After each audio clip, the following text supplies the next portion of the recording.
माता का देवी कवच हिंदी में। ओम चंडिका देवी को नमस्कार है। मार्कंडेय जी ने कहा, पितामह, जो इस संसार में परम गोपनीय तथा मनुष्यों की सब प्रकार से रक्षा करने वाला है और जो अब तक आपने दूसरे किसी के सामने प्रकट ना किया हो, ऐसा साधन मुझे बताइए। ब्रह्मा जी बोले, ब्राह्मण, ऐसा साधन तो एक देवी का कवच ही है, जो गोपनीय से भी परम गोपनीय, पवित्र तथा संपूर्ण प्राणियों का उपकार करने वाला है। महामुने, इसे आप श्रवण करें। देवी की 9 मूर्तियां हैं, जिन्हें 9 दुर्गा कहते हैं। उन्हें पृथक पृथक नाम बतलाए जाते हैं। प्रथम नाम शैलपुत्री है, दूसरा मूर्तिका का नाम है ब्रह्मचारिणी, तीसरा स्वरूप चंद्रघंटा के नाम से प्रसिद्ध है, चौथा मूर्ति को कुसमांडा कहते हैं, पांचवा दुर्गा का नाम स्कंद माता है, देवी के छठे रूप को माँ कात्यायनी कहते हैं, सातवां कालरात्रि तथा आठवां महागौरी के नाम से प्रसिद्ध है, नौ देवी का नाम सिद्धिरात्रि है। ये सब नाम सर्वज्ञ महात्मा वेद भगवान के द्वारा ही प्रतिपादित हुए हैं। जो मनुष्य अग्नि में जल रहा हो, रणभूमि में शत्रुओं से घिर गया हो, विषम संकट में फंस गया हो तथा इस प्रकार भय से आतुर हो, जो भगवती दुर्गा की शरण में प्राप्त हुए हो, उनका कभी भी कोई भी अमंगल नहीं होता। युद्ध के समय संकट में पड़ने पर भी उनके ऊपर कोई विपत्ति नहीं दिखाई देती। उन्हें शोक, दुख, भय तथा भय की प्राप्ति नहीं होती। जिन्होंने भक्तिपूर्वक माता का स्मरण किया है, उनका निश्चित ही अभ्युदय होता है। देवेश्वरी, जो तुम्हारा चिंतन करते हैं, उनकी तुम निस्संदेह ही रक्षा करती हो। माँ चामुंडा देवी प्रेत पर आरूढ़ होती हैं, वाराही भैंसे पर सवार करती हैं, ऐन्द्री का वाहन ऐरावत हाथी है, वैष्णव देवी गरुड़ पर ही आसन जमाती हैं, माहेश्वरी वृषभ पर आरूढ़ होती हैं, कौमारी का वाहन मयूर है, भगवान विष्णु की प्रियतमा माँ लक्ष्मी देवी कमल के आसन पर विराजमान है तथा हाथों में कमल धारण किए हुए वृषभ पर आरूढ़ ईश्वरी देवी ने श्वेत रूप धारण कर रखा है। ब्राह्मी देवी हंस पर बैठी हुई हैं तथा सब प्रकार के आभूषणों से विभूषित हैं। इस प्रकार ये सभी माताएं सब प्रकार की योग शक्तियों से संपन्न हैं। इनके सिवा और भी बहुत सी देवियां हैं, जो अनेक प्रकार के आभूषणों की शोभा से युक्त तथा नाना प्रकार के रत्नों से सुशोभित हैं। दृश्यते ये संपूर्ण देवियां क्रोध में भरी हुई हैं तथा भक्तों की रक्षा के लिए रथ पर बैठी दिखाई देती हैं। ये शंख, चक्र, गदा, शक्ति, हल, मुशल, खेटक तथा तोमर, परशुत, पास, कुंत और त्रिशूल एवं उत्तम सांग, धनुष आदि शस्त्र अस्त्र अपने हाथों में धारण करती हैं। दैत्यों के शरीर का नाश करना, भक्तों का अभय दान देना तथा देवताओं का कल्याण करना, यही इनके अस्त्र शस्त्र धारण करने का उद्देश्य है। कवच आरंभ करने के पहले इस प्रकार की प्रार्थना करनी चाहिए। महान रौद्र रूप, अत्यंत घोर पराक्रम तथा महान बल एवं महान उत्साह वाली माता, तुम महान भय का नाश करने वाली हो, तुम्हें नमस्कार है। तुम्हारी ओर देखना भी कठिन है। शत्रुओं का भय बढ़ाने वाली जगदम्बिके माँ, मेरी रक्षा करो। पूर्व दिशा में माँ ऐन्द्री मेरी रक्षा करे। अग्नि कोण में अग्नि शक्ति, दक्षिण दिशा में वाराही तथा नेतृत्व कोण में माँ खरकधारिणी मेरी रक्षा करे। पश्चिम दिशा में वारुणी तथा वाव्य कोण में मृग पर सवारी करने वाली देवी माँ मेरी रक्षा करें।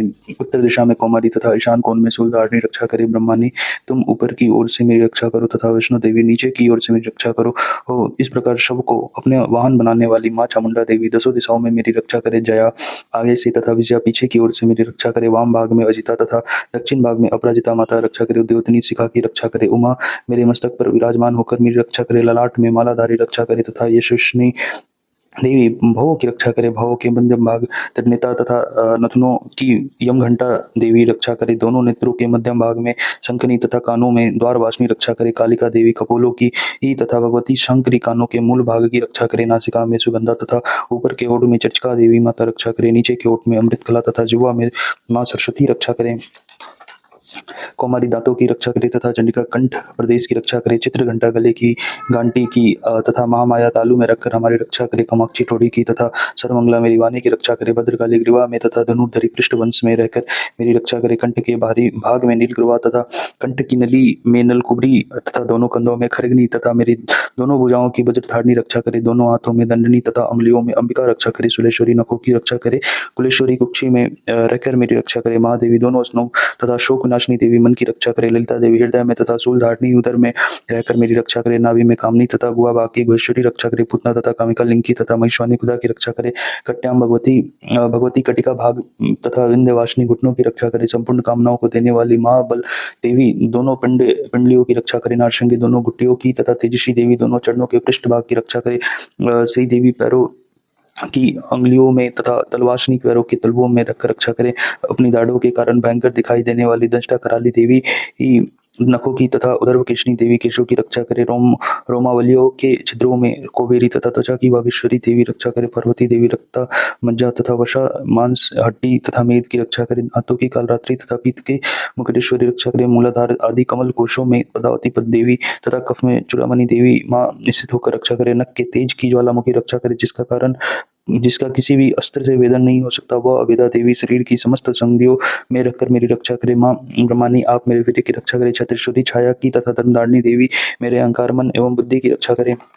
हाथ में वज्र धारण करने वाली वज्र हस्ता देवी मेरे प्राण, अपान, व्यान, उदान तथा समान वायु की रक्षा करे। कल्याण से शोभित होने वाली भगवती कल्याण शोभना मेरे प्राण की रक्षा करे। रस, रूप, गंध, शब्द तथा स्पर्श, इन विषयों का अनुभव करते समय योगिनी देवी रक्षा करे तथा सत्वगुण, रजोगुण तथा तमोगुण की रक्षा सदा नारायणी देवी करे। वाराही वायु की रक्षा करे। वैष्णवी धर्म की रक्षा करे तथा चक्रिणी चक्र धारण करने वाली देवी यश, मार्ग, कीर्ति, लक्ष्मी, धन तथा विद्या की रक्षा करे। इंद्राणी, आप मेरे गोत्र की रक्षा करे। चंडिके, तुम मेरी पशुओं की रक्षा करो। माँ महालक्ष्मी, जो स्थान कवच में नहीं कहा जाते रक्षा से रहित है, वह सब तुम्हारे द्वारा सुरक्षित हो, क्योंकि तुम विजयशालिनी तथा पापनाशिनी हो। यदि अपने शरीर का भला चाहे तो मनुष्य बिना कवच के कहीं एक पग भी न जाए, कवच का पाठ करके ही यात्रा करे। कवच के द्वारा सब ओर से सुरक्षित मनुष्य जहां जहां भी जाता है, वहां वहां उसे धन लाभ होता है तथा संपूर्ण कामनाओं की सिद्धि करने वाली विजय की प्राप्ति होती है। वह जिस जिस अभिष्ट वस्तुओं का चिंतन करता है, उसको निश्चित ही प्राप्त कर लेता है। वह पुरुष इस पृथ्वी पर तुलना रहित महान ऐश्वर्य का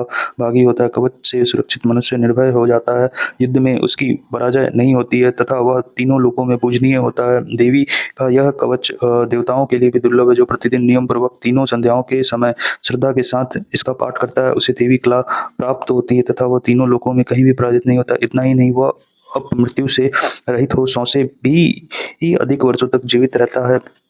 मकड़ी, चेचक तथा कोढ़ आदि उसकी संपूर्ण व्याधियां नष्ट हो जाती है। कनीर, भांग, अफीम, धतूरे आदि का स्थावर विष, सांप तथा बिच्छू आदि के काटने से चढ़ा हुआ जंगम विष तथा अहीफेन तथा तेल के संयोग आदि से बनने वाला कृत्रिम विष, ये सभी प्रकार के विष दूर हो जाते हैं, उनका कोई भी असर नहीं होता। इस पृथ्वी पर मारन, मोहन आदि जितने अभिचारक प्रयोग होते हैं तथा इस प्रकार के जितने मंत्र यंत्र होते हैं, वे सब इस कवच को हृदय में धारण कर लेने पर उस मनुष्य को देखते ही नष्ट हो जाते हैं। यही नहीं, पृथ्वी पर विचरण करने वाले ग्राम देवता, आकाशचारी देव, विशेष जल के संबंध से प्रकट होने वाले गण, उपदेश मात्र से सिद्ध होने वाले निम्न कोटि के देवता, अपने जन के साथ प्रकट होने वाले देवता, कुल देवता, माला, कंठमाला आदि, डाकनी, चाकनी, अंतरिक्ष में विचरने वाली अत्यंत बलवती भयानक डाकनियां, ग्रह, भूत, पिशाच, यक्ष, गंधर्व, राक्षस, ब्रह्मा, राक्षस, बेताल, कुष्मांड तथा भैरव आदि अनिष्टकारक देवता भी हृदय में कवच धारण किए रहने पर उस मनुष्य को देखते ही भाग जाते हैं। कवचधारी पुरुष को राजा से समान वृद्धि प्राप्त होती है। यह कवच मनुष्य तेज की वृद्धि करने वाला तथा उत्तम है। कवच का पाठ करने वाला पुरुष कृति से विभूषित भूतल पर अपने सुयश के साथ साथ